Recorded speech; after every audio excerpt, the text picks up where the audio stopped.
Амь руу хөдөлдөг хаалга хавчиг, зам нь нарийн, түүнийг олох хүн цөөхөнч, үр дүн нь энэ хавчиг хаалга мөнх аминд хүргэдэг.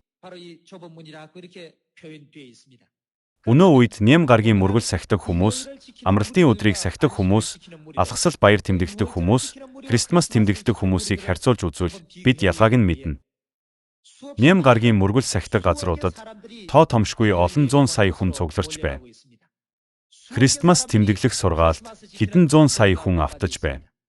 Хэрв тэдгээр нь Библиэд байдаг үнэн мөн бол хүн хэдий чинээ их итгэн, төдий чинээ сайн байх юм.